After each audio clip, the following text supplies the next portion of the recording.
Hello students, welcome to your channel Target Semester. This is your educator Simran. Okay, so आज का lecture है या जो आपका आज इन्फॉर्मेशन मैं लेकर आई हूँ वो लेकर आई हूँ आपके BA-LLB के इकोनॉमिक्स सिलेबस को लेकर। ओके, सो BA-LLB में बहुत सारे आपके सब्जेक्ट हैं, इसमें से एक सब्जेक्ट आता है आपका इकोनॉमिक्स। ओके, तो BA-LLB फर्स्ट सेमेस्टर आपका खत्म हो चुका है, सेकेंड सेमेस्टर आपका स्टार्ट हो गया है। सो इसके लिए हम आज जो डिस्कस करने वाले हैं वो है इकोनॉमिक्स सेकेंड, जो कि आपका मेजरली क्या है, मैक्रो इकोनॉमिक्स है। ओके, तो इकोनॉमिक्स में दो पार्ट होते हैं, दो सब्जेक्ट होते हैं, micro economics and macro economics. Okay, तो जो आपको इस सेमेस्टर में पढ़ना है वो पढ़ना है आपको आपके मैक्रो इकोनॉमिक्स को लेकर। सो आपके सिलेबस इंट्रोडक्शन आज है, सिलेबस इंट्रोडक्शन हम करने वाले हैं कि क्या क्या आपको मैक्रो इकोनॉमिक्स में पढ़ना है। तो बेसिकली आपके 4 यूनिट में आपके पूरे सिलेबस को डिवाइड किया गया है, जिसमें पूरा का पूरा आपका मैक्रो इकोनॉमिक्स कवर है। ओके, तो स्टार्ट करते हैं फर्स्ट यूनिट में। तो जो पहला यूनिट है आपका वो बेसिकली किस चीज़ को लेकर है, वो आपके इंट्रोडक्शन पार्ट को लेकर है।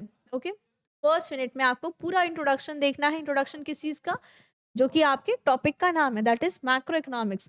मैक्रो इकोनॉमिक्स का पूरा इंट्रोडक्शन आपको देखना है, जिसमें आपको क्या क्या पढ़ना है कि मैक्रो इकोनॉमिक्स पहले होता क्या है। ठीक, what is the concept of macro economics, that means कि मैक्रो इकोनॉमिक्स की पूरी हिस्ट्री, कि माइक्रो इकोनॉमिक्स आपने पढ़ा, तो माइक्रो इकोनॉमिक्स के बाद क्यों जरूरत पड़ी आपको मैक्रो इकोनॉमिक्स पढ़ने की, क्या उसका रीजन था, क्या हिस्ट्री थी उसकी, ऐसा क्या हुआ था जिसकी वजह से आपको फिर मैक्रो इकोनॉमिक्स ही पढ़ना पड़ा।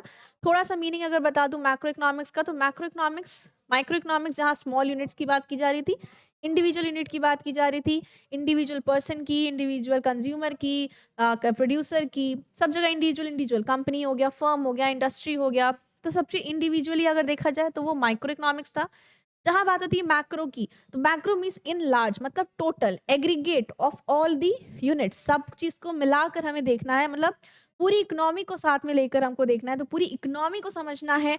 तो क्या ऐसी चीज हुई थी आपकी इकोनॉमी में ही, आपकी इकोनॉमी दैट मीन्स आपका जो वर्ल्ड है, आपका इंडिया है, आपकी इकोनॉमी है, या वर्ल्ड वाइड पूरा ओवरऑल सारे कंट्रीज हैं, उसमें ऐसा क्या हुआ था, उनकी इकोनॉमी, उनकी अर्थव्यवस्था में ऐसा क्या दिक्कत आया था जिसकी वजह से आपको मैक्रो इकोनॉमिक्स पढ़ने की जरूरत पड़ गई। तो वही सबसे पहला टॉपिक जो है आपका कंसेप्ट ऑफ मैक्रो इकोनॉमिक्स, ये आपको देखना है। साथ ही साथ अब वो क्या नेचर का है, क्या उसका स्कोप है, दैट मीन्स क्या उसका नेचर है, क्या क्या चीजें मैक्रो इकोनॉमिक्स में की जाती है, दिखाई जाती है, किस तरीके का होता है, तो आपको नेचर देखना है, ठीक, मतलब प्रकृति, और स्कोप देखना है, मींस दायरा देखना है कि कहाँ कहाँ तक आपके मैक्रो इकोनॉमिक्स का यूज है, दैट मीन्स किन किन चीजों को समझने के लिए या किन किन चीजों को जानने के लिए आपका मैक्रो इकोनॉमिक्स यूज होता है। तो ये आपको दो चीज देखनी है। साथ ही साथ मैक्रो इकोनॉमिक पॉलिसीज, कौन कौन सी ऐसी पॉलिसीज बनाई गई हैं जो कि किससे रिलेट करती हैं, आपके मैक्रो इकोनॉमिक्स से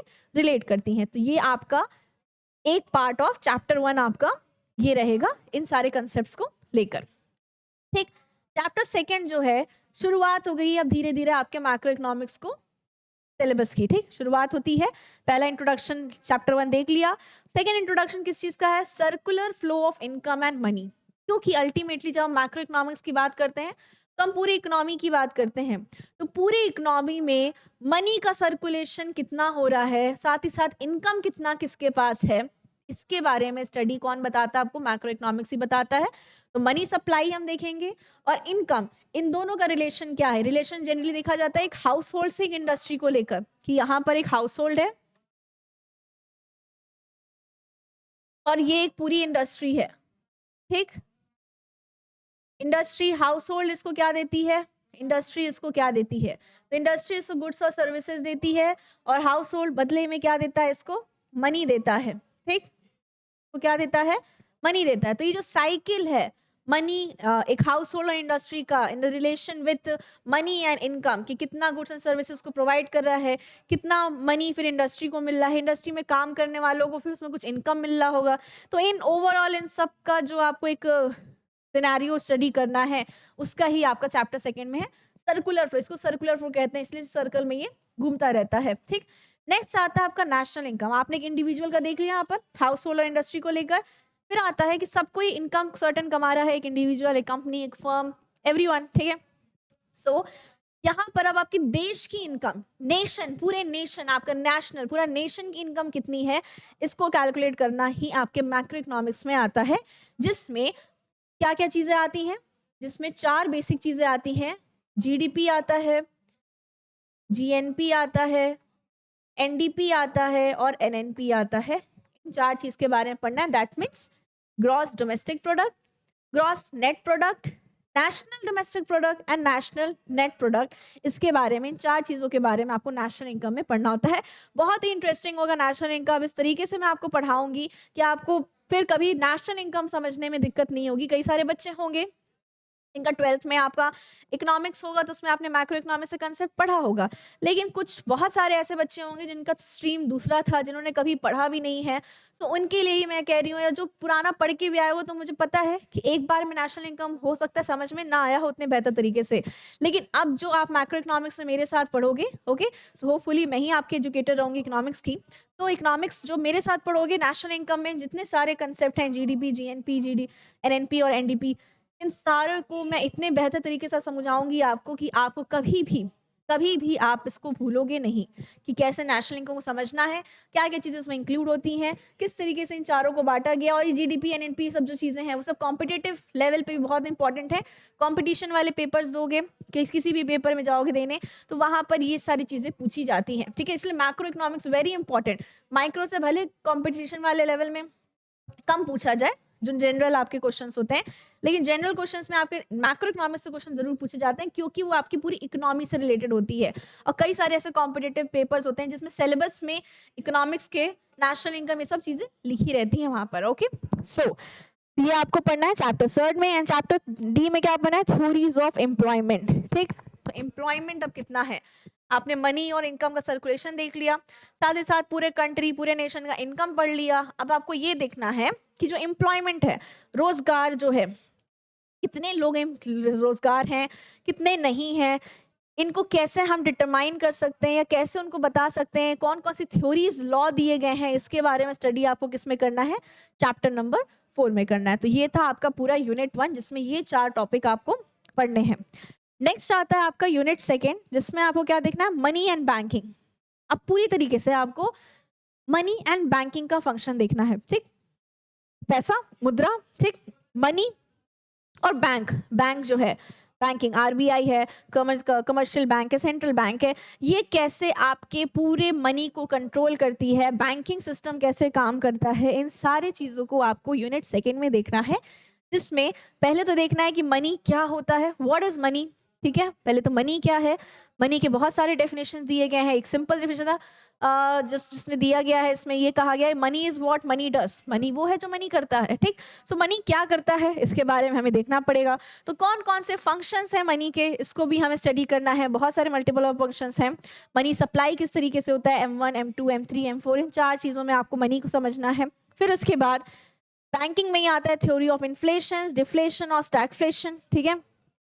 इन्फ्लेशन के बारे में समझना है हमें कि व्हाट इज इन्फ्लेशन, इन्फ्लेशन होता क्या है, डिफ्लेशन क्या होता है, स्टैगफ्लेशन कैसे क्या होता है, और साथ ही साथ इस इन्फ्लेशन को, डिफ्लेशन, स्टैगफ्लेशन को कैसे बैंक्स जो है, मतलब आरबीआई जो है, वो उसको कंट्रोल करती है, इसके बारे में भी स्टडी करना है अपने 2nd यूनिट में। और लास्टली यहाँ पर लिखा है कमर्शियल बैंकिंग को लेकर। तो what is commercial banking, commercial banking क्या होता है, कमर्शियल बैंक कौन कौन से होते हैं, जैसे कि एग्जांपल के तौर पे आपका पीएनबी हो गया, Punjab national bank, Canara bank हो गया आपका, फिर बैंक ऑफ बड़ौदा हो गया, एसबीआई हो गया, ये सारे किस में आते हैं, आपके कमर्शियल बैंक्स में आते हैं। और कमर्शियल बैंक क्या है, उसके क्या फंक्शंस हैं, वो क्या काम करता है, आरबीआई कैसे इनसे रिलेट कर पाता है, आरबीआई कैसे कमर्शियल बैंक्स पे रूल्स रेगुलेशन लगा के पूरे आपकी इकोनॉमी को कंट्रोल करता है, इन सारी इंटरेस्टिंग चीज़ों के बारे में आपको यूनिट 2 में पढ़ना है। सो इसको भी पढ़ने में बहुत ही मजा आएगा। मेरा मानना है, मतलब मेरा अगर कहूँ कि micro economics is more interesting कि मैक्रो इकोनॉमिक्स, कौन सबसे ज़्यादा मज़ेदार है, तो मुझे मैक्रो इकोनॉमिक्स ज़्यादा ही मज़ेदार लगता है, क्योंकि वो आपके रियल लाइफ को लेकर, रियल सिनेरियोस को लेकर बहुत ज़्यादा ही रिलेट कर सकता है और इन चीज़ों के बारे में नॉलेज देता है जो आपको आपके खुद के लाइफ में, अल्टीमेटली आपके कंपटीशन पेपर में, और आपके BLLB सेमेस्टर में तो हेल्प करेगा ही करेगा। ओके, सो इसी के साथ 1st और 2nd यूनिट का डिटेल डिस्कशन यहाँ पर खत्म होता है। आगे 3rd और 4th यूनिट से बढ़ने से पहले मैं आपको बता देती हूँ कि आपका BA 2nd सेमेस्टर जो है थ्योरेटिकल आपका पेपर होने वाला है। तो थ्योरेटिकल पेपर होने की वजह, जो 5 ईयर आपका कोर्स है ये, इस वजह से आपका सारी चीज़ को कवर करना, क्योंकि बहुत सारे सिलेबस हैं, लेंदी सिलेबस हैं, बहुत सारे सब्जेक्ट्स हैं आपके, तो उसके लिए आपके लिए बैच स्टार्ट हो चुका है, जिसमें आपके एजुकेटर्स रहेंगे। तो एजुकेटर्स आपके दीपक सर हैं, उत्कर्ष सर, अन्नपूर्णा मैम, और ये लोग रहेंगे। और आपका जो सिलेबस है, आपका जो पूरा कोर्स है, वो ओनली 699 में, ओनली आपका 699 में स्टार्ट हो चुका है। तो जल्दी से जाके इनरोल करा लो। और जो भी बच्चे अभी तक व्हाट्सएप ग्रुप में ज्वाइन नहीं किए हो, तो आपका लिंक दिया गया है डिस्क्रिप्शन बॉक्स में, उसमें जाके जल्दी से ज्वाइन कर लेना। और ज़्यादा से ज़्यादा शेयर भी कर दो इस वीडियो को, ताकि आपके जो क्लासमेट्स हैं, आपके जो फ्रेंड्स हैं, उनको भी पता चल सके कि आपके इकोनॉमिक्स का सिलेबस क्या है, कौन उसको पढ़ाने वाला है। तो मैं आपको पढ़ाने वाली हूँ इकोनॉमिक्स इसमें, ठीक है। अलग अलग फैकल्टीज आपको अलग अलग सब्जेक्ट्स पढ़ाएंगे, जिनको आप पहले से जानते होगे फर्स्ट सेमेस्टर में, मुझे नहीं जानते होगे, तो ये आपका सेकेंड सेमेस्टर में इकोनॉमिक्स यहाँ पर स्टार्ट करने वाली हूँ। सो इसी के साथ आपका जल्दी से इनरोल करा लो, जो भी नहीं कराए हो अभी तक। उसके बाद स्टार्ट करते हैं अपना पढ़ाई, जो कि बहुत अच्छे तरीके से स्टार्ट करेंगे। हम सारे यूनिट को कवर करेंगे, चाहे फर्स्ट सेकंड थर्ड फोर्थ, और एंड तक, पेपर आने से पहले तक सारे सिलेबस को कंप्लीट करके आपका डिस्क्रिप्टिव है जो आपका पेपर रहेगा, उसका भी आपका पीवाईक्यू कराया जाएगा, सॉल्विंग कराई जाएगी, मोस्ट इंपॉर्टेंट क्वेश्चंस क्या क्या हो सकेंगे वो भी आपको बताया जाएगा। ओके, तो बिना टाइम वेस्ट करते जल्दी से ज्वाइन कर लो।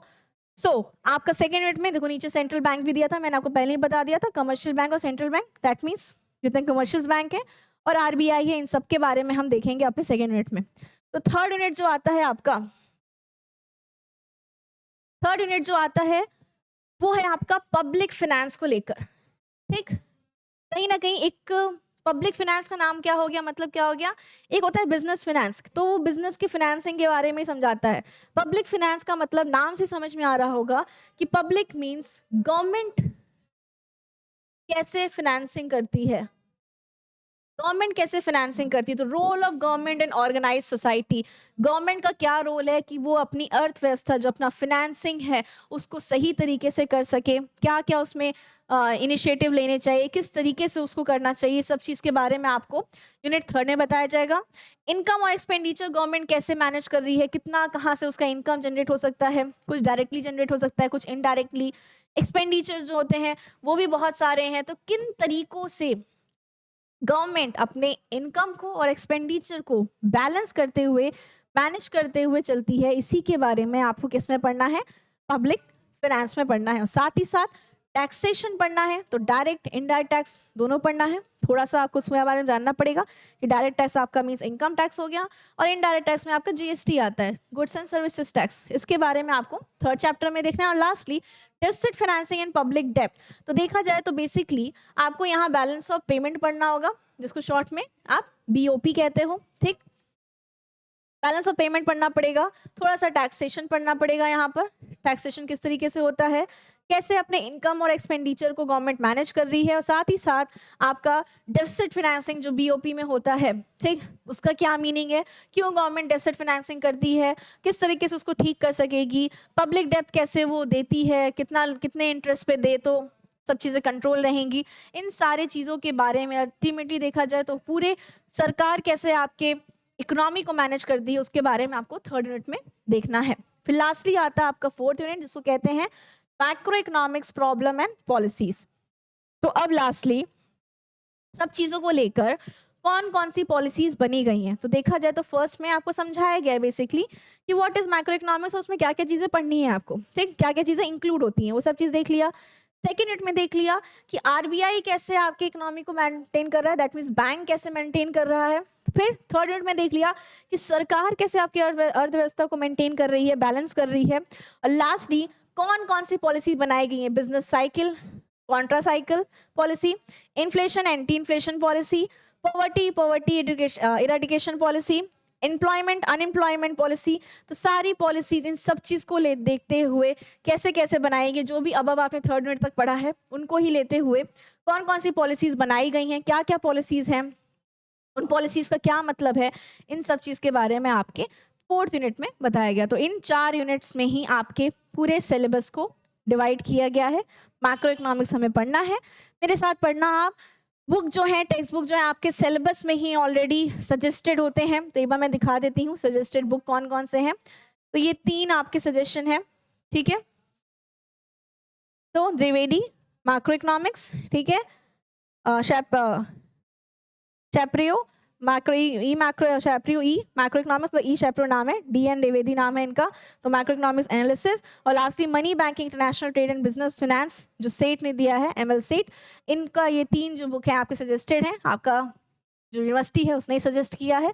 तो इन सजेशन पे जाके आप बुक्स भी परचेज कर सकते हो और अपने इकोनॉमिक्स की पढ़ाई मेरे साथ, हमारे साथ मिलके, हमारे सारे एजुकेटर के साथ मिलके अपने BLLB की पूरे कोर्स की पढ़ाई अपने स्टार्ट कर सकते हो। तो इसी के साथ मिलूंगी आपके साथ बहुत ही जल्द। आपका फर्स्ट यूनिट स्टार्ट करते हुए इंट्रोडक्शन लेक्चर लेकर जरूर आऊंगी मैं आपके साथ। ओके, सो इसी के साथ एंड करती हूँ। जो भी डाउट्स रहेंगे, जो भी क्वेरी रहेगी, कमेंट बॉक्स आपके लिए ओपन है, उसमें ज़रूर से अपना बात रखा करो, बताया करो, तभी कम्युनिकेशन जो है वो 2 वे चलता रहेगा और हम आपके प्रॉब्लम को सॉल्व करते रहेंगे। तो इसी के साथ एंड करती हूँ क्लास को, इसको। आई होप सारे डिटेल आपको समझ में आ गई, आपको इस इकोनॉमिक्स में क्या क्या पढ़ना है। जो भी अभी व्हाट्सएप ग्रुप ज्वाइन नहीं किए हो, भूल गए हो, लेक्चर में डीपली इन्वॉल्व हो गए थे, सो अब लेक्चर एंड हो गया है, जल्दी से जाके व्हाट्सएप ग्रुप ज्वाइन कर लेना। ओके, चलो मिलते हैं नेक्स्ट अपने सेशन में। तब तक के लिए thank you so much, take care.